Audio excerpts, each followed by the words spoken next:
Bismillah ar-Rahman ar-Rahim, salam alaikum wa rahmatullahi ta'ala wa barakatuh, que la paix soit avec vous, soyez heureux, soyez bénis, soyez la bienvenue sur cette chaîne qui est dédiée à la discussion et pas autre chose. C'est une chaîne qui est non lucrative, pour la simple raison que on ne peut pas vendre des sentiments, on ne peut pas vendre des vérités, on ne peut que les confirmer ou donner des sentiments. Comme par exemple la confiance. La confiance ne s'achète pas. La confiance, elle se gagne.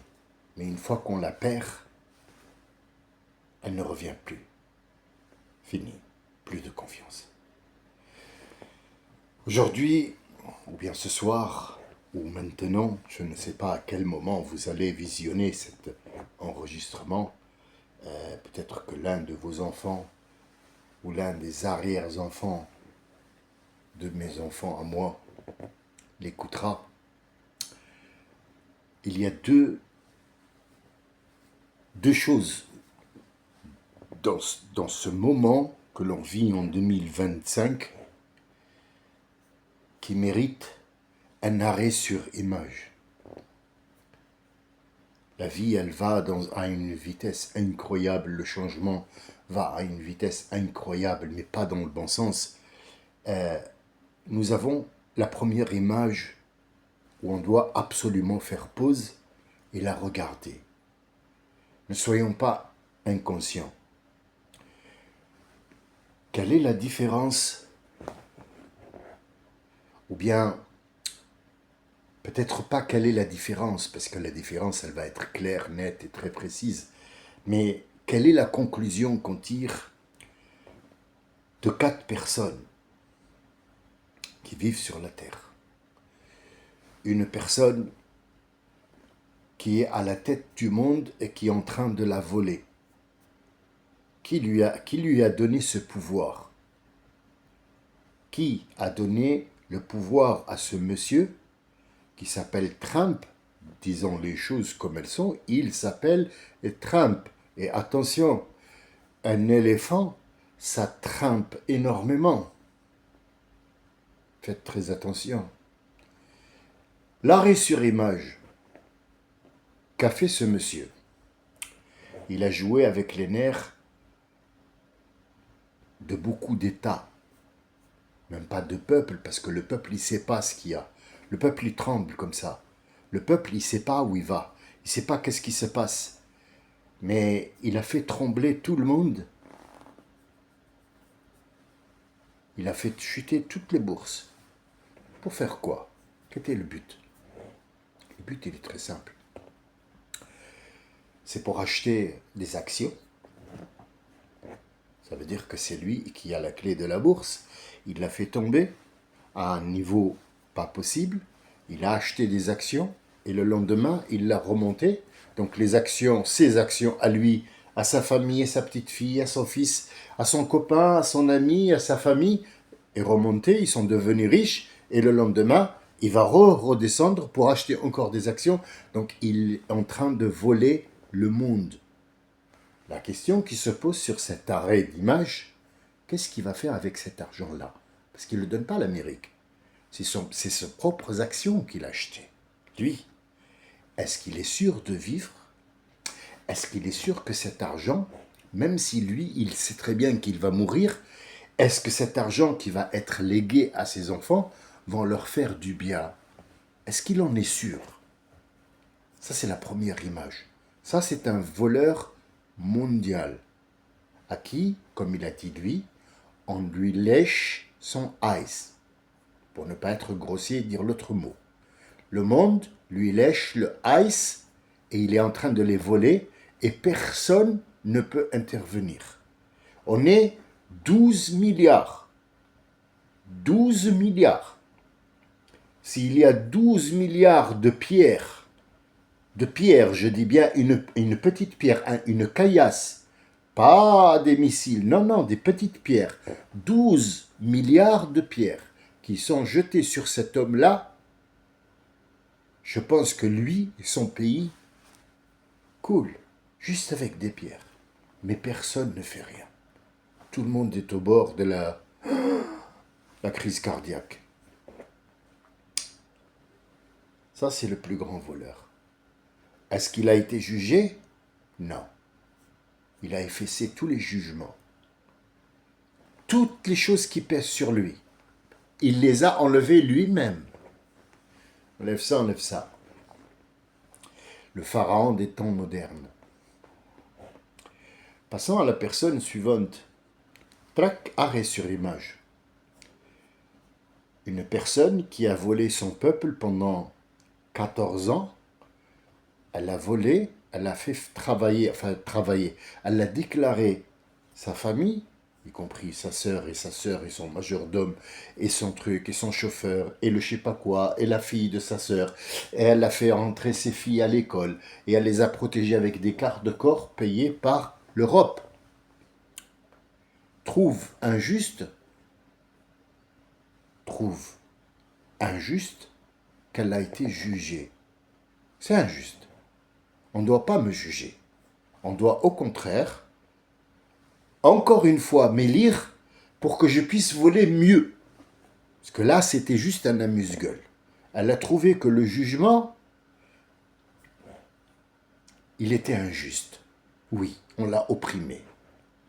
Voler, c'est un métier, et lui et elle a pratiqué le métier. Et donc, il y a des gens qui sont d'accord pour qu'elle les vole. C'est tout à fait normal.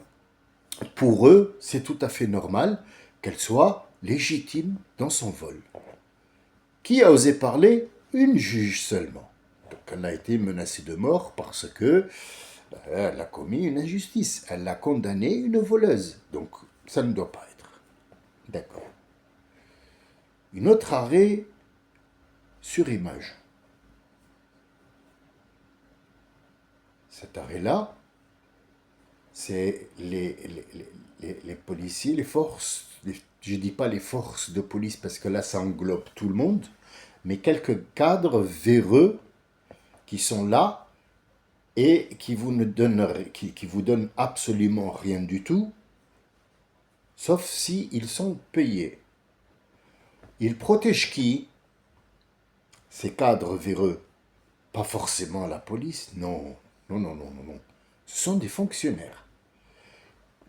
Qu'est-ce qu'ils font? Ils font des comptes frauduleux pour que les riches deviennent plus riches et que les pauvres deviennent archi-pauvres. Est-ce que quelqu'un a parlé? Si tu parles, tu reçois une cartouche, sache-le. On arrive à celui qui a traversé la Méditerranée, qui est dans la rue, qui connaît personne, qui est obligé de rentrer dans un cadre où il est menacé 24 heures sur 24 de vendre du shit ou de vendre du tabac pour pouvoir manger. Celui-là, il va avoir les punitions du très grand, du plus petit, des gens en bas. Il va subir toutes les punitions. Lui, tout le monde va le caillasser. Cette image que je vous donne, je l'ai simplifiée à un point, vous n'avez même pas aidé et pourtant, elle ne passe pas. Il y a une cinquième personne où il faut vraiment faire un arrêt parce que tout cela, c'est rien à côté. C'est un monsieur qui est jugé par son propre peuple, attention, par son propre peuple, puis après par les autres. Il s'appelle Benjamin. Benjamin, Dieu a donné. Benjamin, Dieu a donné et non pas Dieu donné. Hein, on est bien d'accord. Benjamin, Dieu a donné. Qu'est-ce qu'il a fait? Génocide complet. C'est un génocide devant tout le monde. Et tout le monde le félicite pour ça. Il tue des gens 24 heures sur 24 et surtout des enfants. Est-ce que quelqu'un a parlé? Non. Bétaram, combien il y a eu d'enfants qui ont été violés? Dans les églises, combien il y a eu d'enfants qui ont été violés? La justice les a rattrapés. Combien ils ont eu? Rien pour l'instant. Mais ils en ont fait un problème d'État. Combien? 100 élèves? 100. 100 petits garçons. Disons, petits garçons, filles et garçons. Il y a eu 50 000 morts à Gaza. Est-ce que quelqu'un a parlé? Non, on ne peut pas. Pourquoi? On est endetté. On est endetté. On ne peut pas. On ne peut que regarder. D'accord. Mais nous, à notre niveau, qu'est-ce qu'on peut faire? Rien. T'es pas apte. Tu sais pas les vérités. Toi, ce qui t'emmène, ce qui te ravive, ce qui te déchire, ce qui t'excite, c'est que il y a des gens qui sont morts dans un truc collatéral. Non, c'est pas un collatéral. C'est un bouclier humain. Il y a un qui veut le pouvoir, donc il prend ses garçons, ses filles, ses enfants, ses femmes, et il est. Et donc, le monsieur qui a fait le génocide les empêche d'avoir au moins des soins, de l'eau et un peu de nourriture. Il a fermé l'enclave. Donc, ce qui fait qu'il veut qu'il meure pour prendre le terrain. Qui a parlé? Je ne parle pas des gens comme moi. Nous, on ne peut pas parler. Je me rappelle à Strasbourg, j'étais en 2010.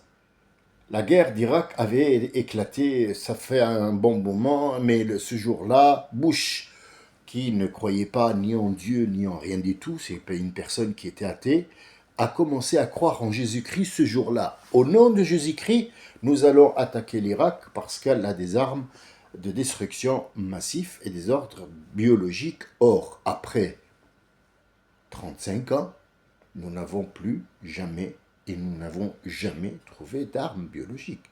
C'était une attaque gratuite pour désenclaver cet endroit-là, pour la préparer parce que la Syrie va suivre. Ah, d'accord. Donc Jésus-Christ, tu l'utilises comme tu veux. Mais moi, j'étais à Strasbourg ce temps-là. J'étais comme tout le monde, comme aujourd'hui. J'ai le cœur gonflé. Gonflé parce que on est démunis, on est désarmés, on peut pas. On a juste le cœur qui bat et on a juste une petite pensée. Je dis petite parce qu'elle est vraiment petite, on ne peut rien faire que penser. Et c'est d'ailleurs ce que le conseil que je vais vous donner aujourd'hui, pourquoi je vous parle de ça. Restez à votre place, ayez une pensée pour ces gens-là. Ne croyez pas que Dieu les a abandonnés, au contraire. Au contraire, Dieu les a utilisés, mais il les a utilisés parce qu'il va leur donner mieux que cette vie-là, que l'on vit, une vie de chien. Vous inquiétez pas. Vous inquiétez pas pour ça, c'est une promesse de Dieu. Ces gens-là, ils ne sont pas morts pour rien. Quand ils sont morts sous les bombes, ils n'ont pas ressenti la douleur. Mais la douleur, il y a quelqu'un d'autre qui va la ressentir. Et nous, on en ressent un petit peu quand même. Parce qu'on est démunis, on regarde, on ne peut pas. Tu n'as pas le droit. Tu n'es personne. Tu n'es pas un soldat. Tu n'es pas un chef. Tu n'es pas quelqu'un de reconnu. Même si tu étais riche, tu ne t'occuperais pas de ça. Ton problème, c'est l'argent. C'est qu'est-ce que je vais gagner, qu'est-ce que je vais perdre. Comme le pharaon des temps modernes. Il s'en fout que les gens meurent. Il s'en fout pas mal. Son problème à lui, c'est gagner de l'argent. C'est gagner de l'argent. Je vous rappelle le mot qu'il avait dit à Poutine. Il lui a dit, oui, c'est pas normal, il y a 7000 soldats, c'est pas bien de les tuer, venez, on va... Et comme Poutine a dit non, tu parlais de 7000 qui allaient mourir, pourquoi tu les as pas défendus? Ben, c'est pas mon intérêt c'est l'argent, il faut que tout le monde redonne l'argent Ah, d'accord, donc nous sommes de l'argent, oui.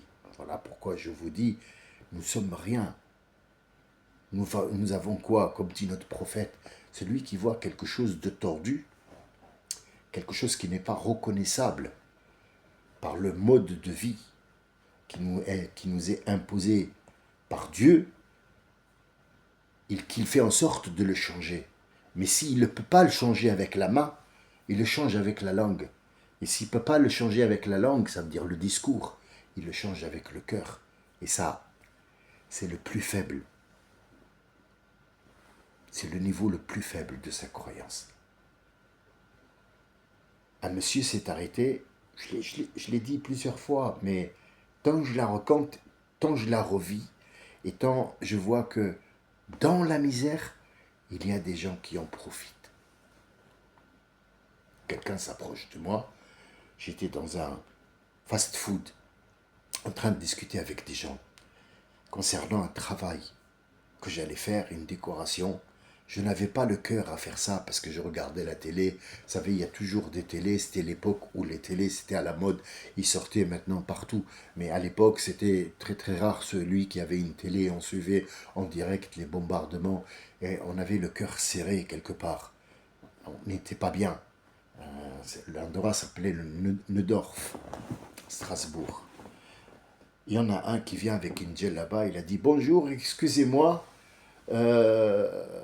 Nous sommes cinq musulmans et nous partons pour combattre en Irak. Alors je vais faire le tour des tables pour vous nous aider pour aller combattre. » Donc il est arrivé à moi, il y a des gens qui ont été sensibles, lui ont donné 1 euro, 2 euros, l'autre il lui a donné, l'autre il lui a dit bon courage et bon jihad. Il est arrivé à moi. J'ai dit cousin, comment tu t'appelles? Il m'a dit c'est pas grave.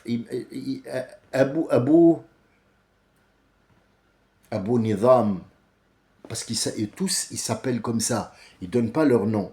Ils appellent Abu Nizam, Abu Titi, Abu Ruru, Abi Kiki, Abu, et ils mettent ce qu'ils veulent derrière. Abu Fifi, Abu Nizar, Abu Kader, Abu... C'est des noms pour camoufler leur vraie identité. J'ai dit, écoute, Bouriri, ou je sais pas comment tu t'appelles, tu vas en Irak comment? Bah, il m'a dit, on va prendre l'avion. Laquelle?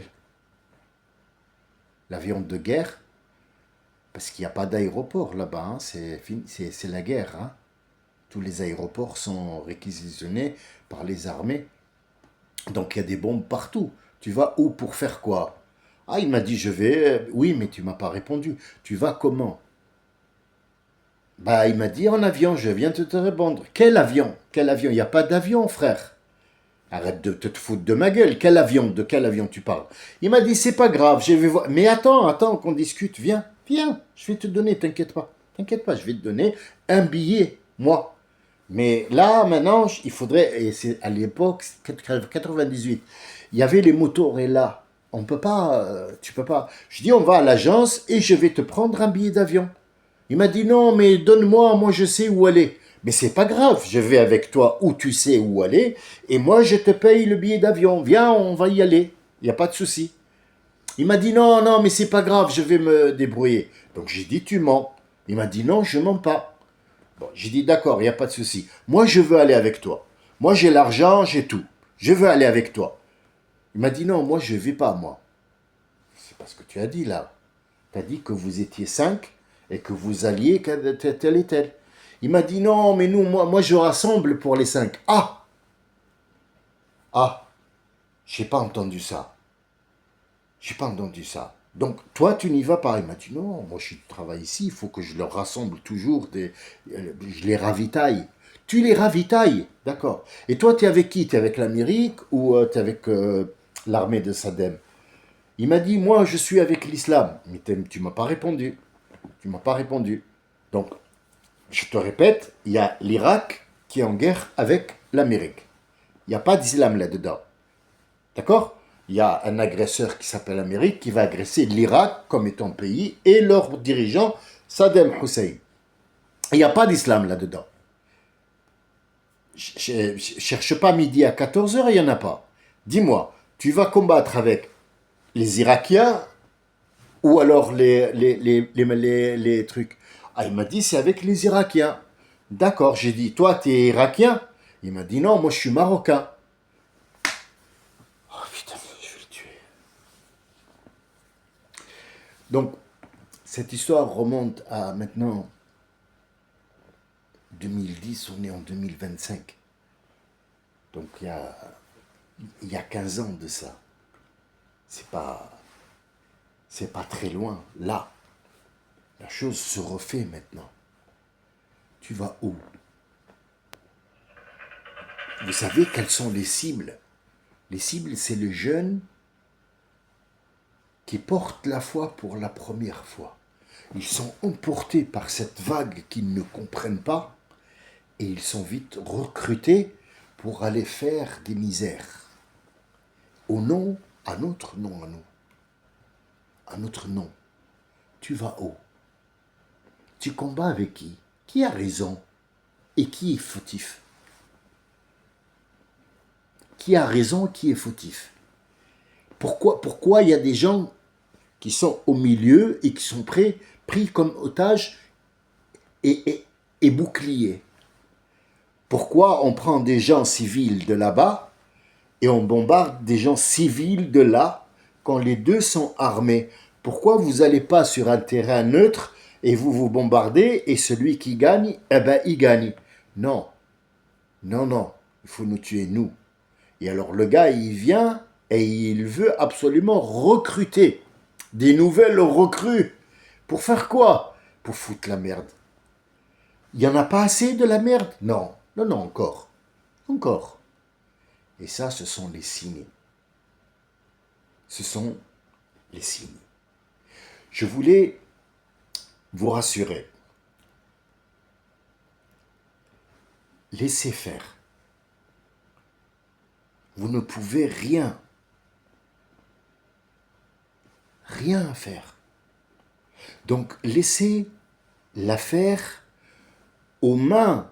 Subhanahu wa ta'ala, il n'a pas de main. Mais c'est une façon de parler, c'est une métaphore. Laissez l'affaire dans les mains du juge suprême.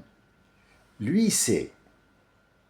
Lui, il a la science qu'il a mis au point. Vous, vous ne l'avez pas.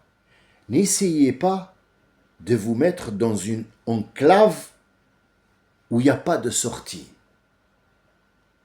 Faites une bonne pensée. Donnez un bon visage à votre parent, à vos parents, pardon, à votre peuple, à votre religion. Donnez-lui une bonne image. Le reste, c'est pas grave. Le reste, c'est pas votre affaire. Exemple. Toujours, on met l'exemple, on va se mettre en situation réelle pour comprendre qu'est-ce que ça veut dire le lâcher-prise. Laissez Dieu s'occuper de ça. Vous ne pouvez pas avoir cette force. Vous ne l'avez pas. Ni force physique, ni force matérielle, ni force logistique. Vous n'avez rien de tout ça. Donc ne rentrez pas dans des enclaves où vous ne pouvez pas sortir et que ce n'est pas votre rôle. Ton rôle, c'est être peintre. Continue de peindre. T'inquiète pas, continue. À moins que tu sois bombardé, il n'y a plus rien à peindre, là je comprendrai. Mais continue à peindre et une bonne pensée pour ces gens-là ils ont un Dieu.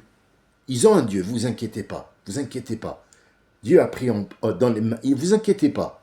Celui qui vous a créé et qui les a créés, il sait très bien par où il passe, qu'est-ce qui va se passer et pourquoi il a donné toute cette force à ce monsieur, tout cet argent à ce monsieur, pourquoi il a mis ce monsieur-là. Et vous allez voir que leur fin est toujours tragique. Toujours. Toujours tragique. Toujours. Mettons-nous en situation. Quelqu'un qui rentre, tout simplement, tout bêtement, chez lui, dans la mosquée, n'importe où, et il va prier.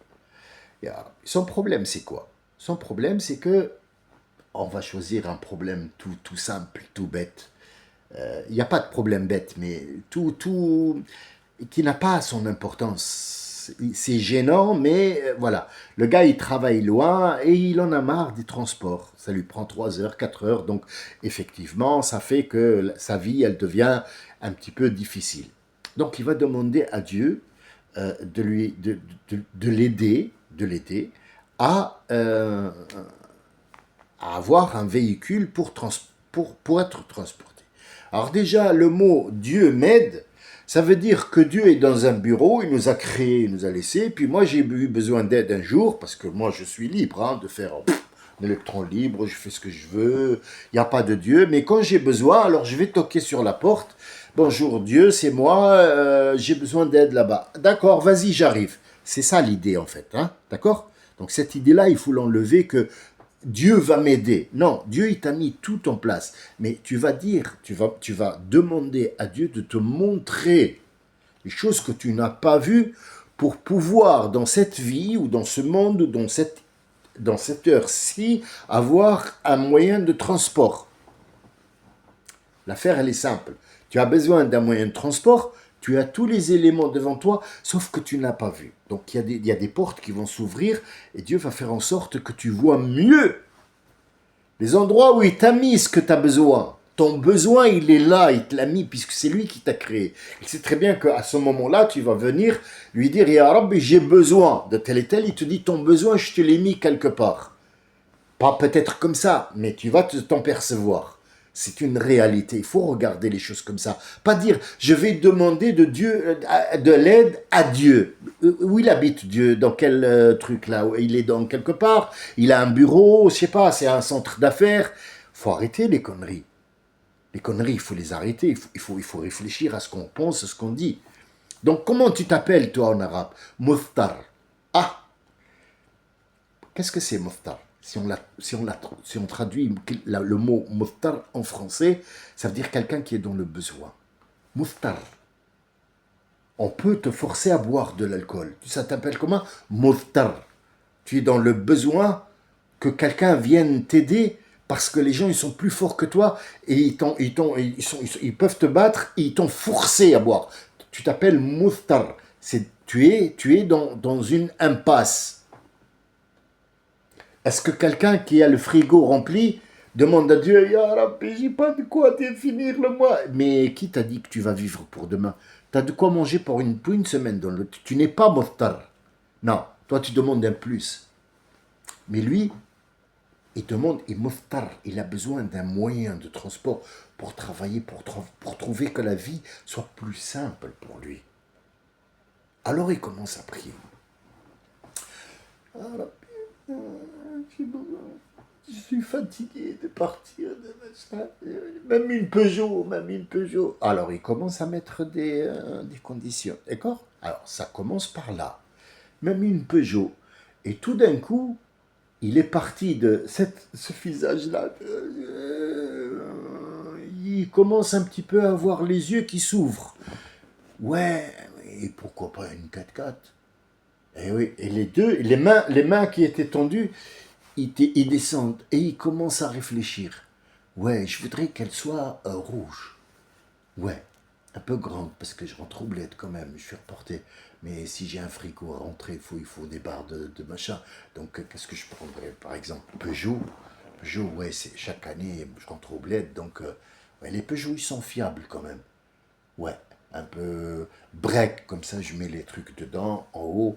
Mais bon, la douane, ça va être un problème pour les affaires. Mais c'est pas grave, je vais remplir le frigo. Vous savez, il peut passer des heures comme ça. On est passé de Moftar à quelqu'un qui est en train d'émettre des conditions et a passé un contrat de travail avec Dieu. Et il commence à donner, je voudrais qu'elle soit jaune, je voudrais qu'elle soit grande pour apporter un frigo à ma mère. Et puis la voisine, elle m'a demandé un pantalon pour son fils et machin.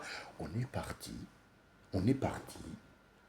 de quelqu'un qui était moustar, qui était dans l'incapacité, à quelqu'un qui ne l'est plus.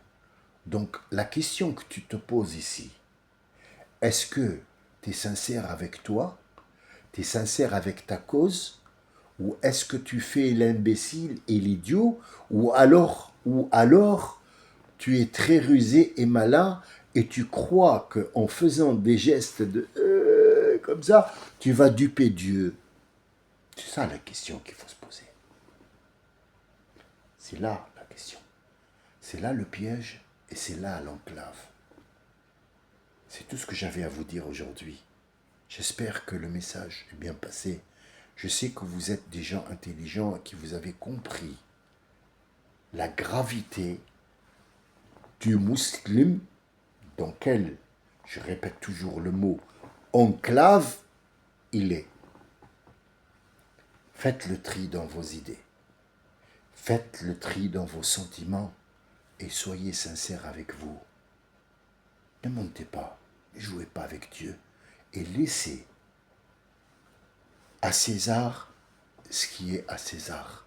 Salam alaikum wa rahmatullahi ta'ala barakatuhu. À demain, Inch'Allah.